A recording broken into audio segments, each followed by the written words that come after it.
Porsche cooked when they made this thing. Absolutely cooked. Yeah, people love yelling that it's overrated as fuck, and yet the moment this thing hits a track, nothing touches it. This is the Porsche 911 GT3 RS, a car that makes more downforce than actual race cars, while blasting Spotify through Apple CarPlay like it's a casual Tuesday. Let that sink in for a second. This isn't your Sunday flex, Monday garage ornament.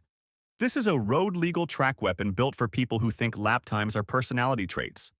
It's not made for comfort, it's not made for your spine, it's made for stupidly fast corners and engineers who genuinely hate chairs. Porsche didn't build this because some dude politely asked for it. They built it for domination. This car exists to make the average driver panic when it shows up in their mirrors on track. Every new regulation that drops, Porsche looks at it and goes, "Cool, how far can we push this before lawyers get nervous?" That mindset is baked into every inch of this thing. Look at the massive wing. It's not for clout. Look at the front vents, not decoration. Everything works. Everything earns its place. This car produces over 800 kilos of downforce, more than GT3 race cars from just a few years ago. Under the hood is a 4.0-liter naturally aspirated flat six. No turbos, no hybrid babysitting. And the wild part? It revs to 9,000 RPM. Just imagine that flat six screaming, while your ops suddenly realize horsepower alone isn't saving them. It's got around 520 horsepower, torque that honestly doesn't matter, and a PDK transmission that shifts faster than your brain can process regret.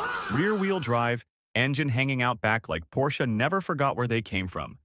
Every single decision here was made for lap times, not Instagram likes. There's basically one version of this car, but Porsche will still upsell you like demons at a crossroads. The base GT3 RS is already unhinged, but then there's the WYSOC package. Carbon fiber everywhere, magnesium wheels, even more track focus. The suspension is basically race spec. Ride height, camber, damping, all adjustable. And if you don't know what those words mean, you're not the target audience. And that's fine.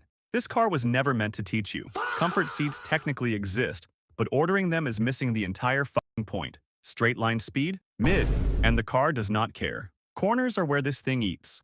It humiliates cars that think horsepower is a personality trait. You won't see it flexing on a drag strip, but you'll feel it vanish through a bend. Now let's be honest, because nothing is perfect.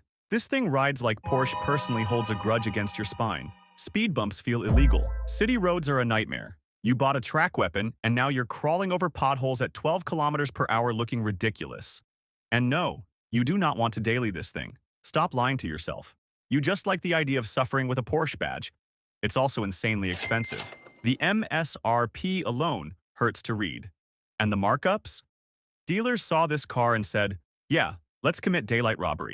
You're paying supercar money for something that barely tolerates cup holders, has no back seats, and actively rejects comfort. At that price, expectations go through the roof.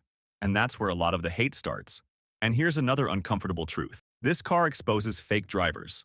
Buying a GT3 RS doesn't magically make you fast. If anything, it does the opposite. It amplifies your mistakes. People think Aero buys skill.